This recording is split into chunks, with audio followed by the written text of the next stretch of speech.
Hey everyone, welcome to another episode of Heidi Plays Homefront, and I just looked it up, and they're saying that the countermeasures are the same as in the helicopter, so they're not. Oh, F, okay. Right, that R needs to replete before I can use them again. Okay, I think we're good. So they were almost the same as in the helicopter, but over a key.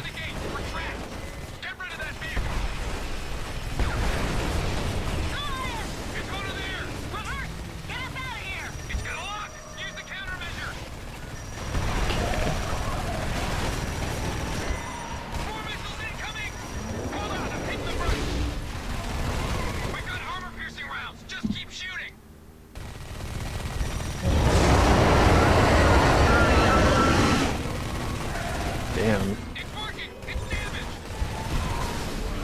Oh fuck. What the hell just happened? I'm just repeatedly putting on countermeasures. Shit. God damn it.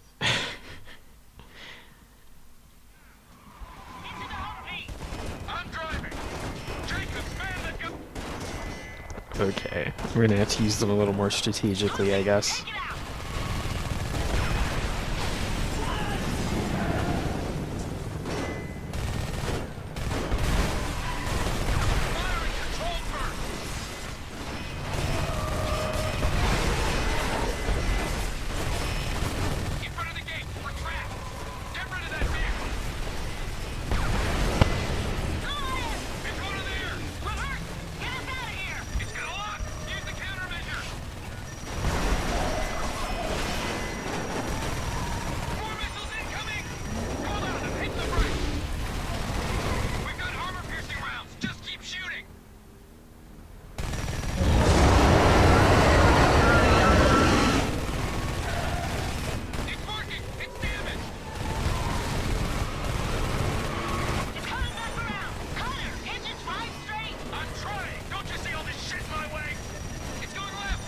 Fuck.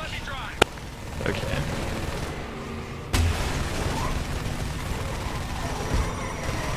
It's not getting away that easily. You're chasing it? Damn right.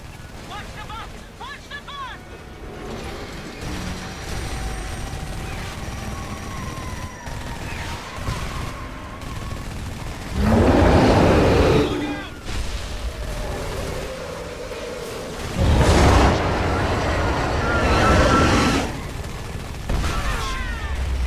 Oh shit.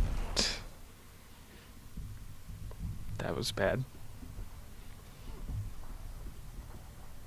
This is Connor Morgan. Enemy armor column rolling in from the south. Request immediate airstrike at the mouth of the bridge. Negative on the airstrike. Friendly units are danger close. You need to hit them now! Negative. We don't have a solid ID on hostile targets. Oh, fuck it. Warpath, fire on my position! What are you doing? Look for the flare! Repeat that. It sounded like you Drop the said. biggest fucking bomb you got on the flare! Affirmative. Airstrike inbound. Connor, wait! Strike leader, confirm you have a visual. Eagle 1 has eyes on the flare. Package away.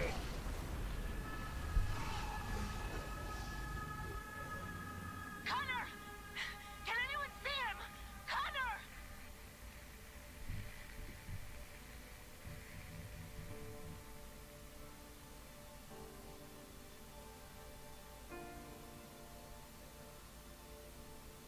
This is Europa News in London.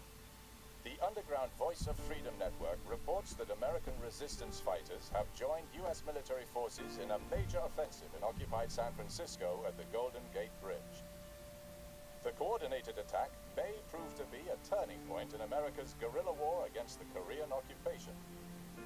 Meanwhile, the EU Defense Council has called an emergency session to plan support for our allies across the Atlantic.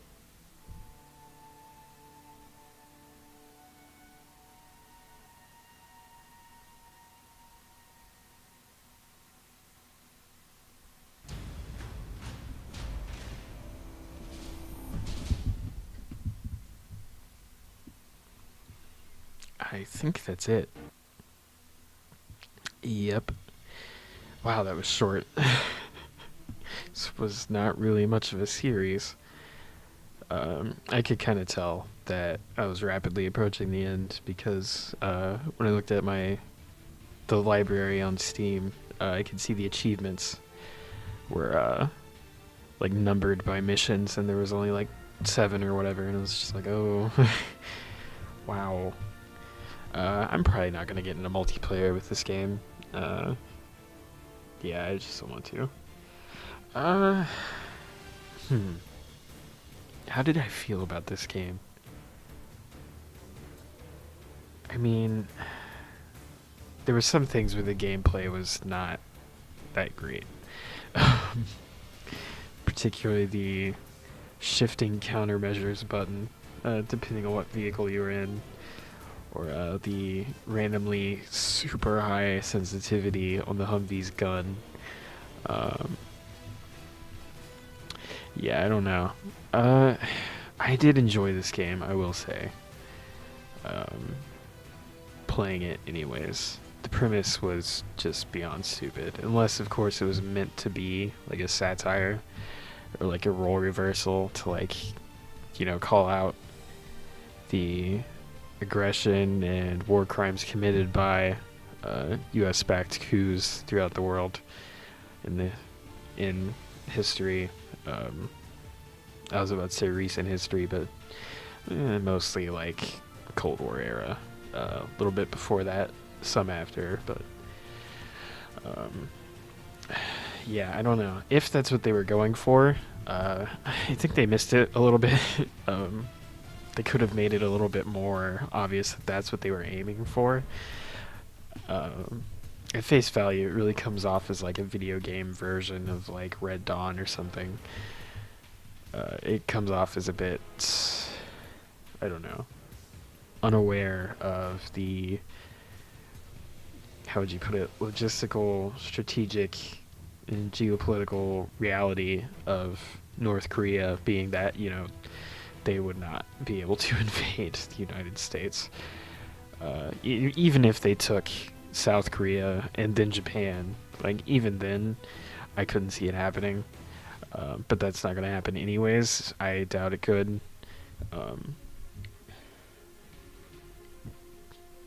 North Korea is really a struggling nation, hardcore, and even people that can be kind of considered their allies, I think they really only kind of begrudgingly ally themselves with them. If anything, they feel bad for them, kind of.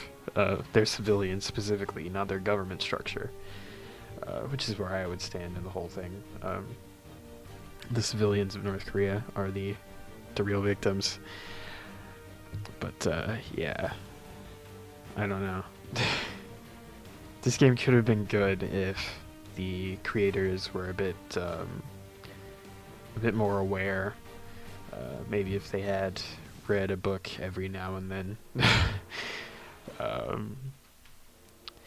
yeah, I have to believe that the premise was exactly as stupid as I'm taking it to be.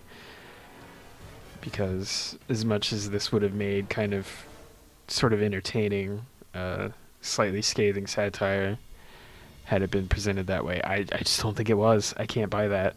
It would make so much more sense that way, but I can't buy that that was what it was meant to be. Yeah, I do think it was kind of like an homage to like Red Dawn, which was in and of itself kind of a stupid movie. Perhaps a somewhat fun action movie nonetheless, but I mean the premise is about as believable as like Superman or some bullshit. Maybe only very slightly more so.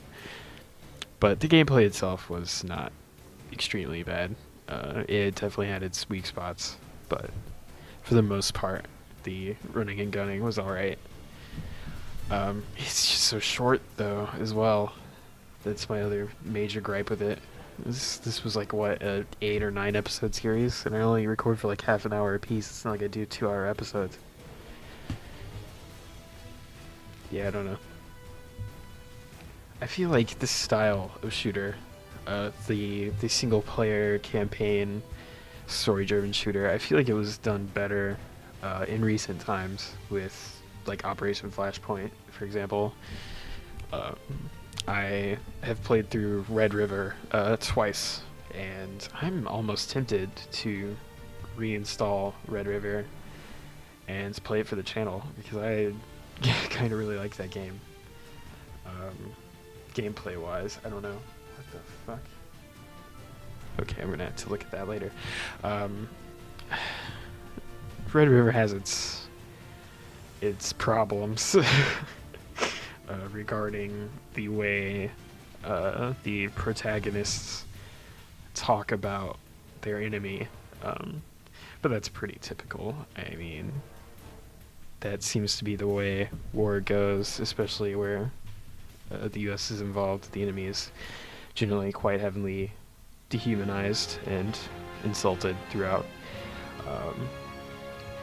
But I mean, gameplay-wise, Red River was fantastic, and the campaign was definitely longer than this one. Yeah, I don't know. I might end up playing that. I really might. I enjoyed it. It was difficult, but I mean, from those developers, it's just kind of what you expect. I'm trying to think what other like campaign-driven shooters I might get into, because I really love this entire genre, really, of games. I feel like it's a little bit overlooked. Like, a lot of first-person shooters these days are just like completely multiplayer, or they have like a really tiny lackluster campaign just kind of tacked on. I hate it. I really don't like a lot of multiplayer games, particularly since a lot of the community is just like, 12-year-olds screaming racial slurs into their microphone. Like, it's not particularly enjoyable. But I love a good story, and I don't know. This one could have been it. It could have been. They came close in some ways. Definitely not so much in others, though. So, I don't know if I could nail down a specific rating as far as like a scale of 1 to 10 or 1 to 5, but it would be somewhere kind of in the middle, tending slightly low. This game was enjoyable in some ways, which is more than I can say for some games, but yeah, it missed it. It missed what it was going for. But yeah, that's the end of this, I suppose. So I'll see you guys in the next series.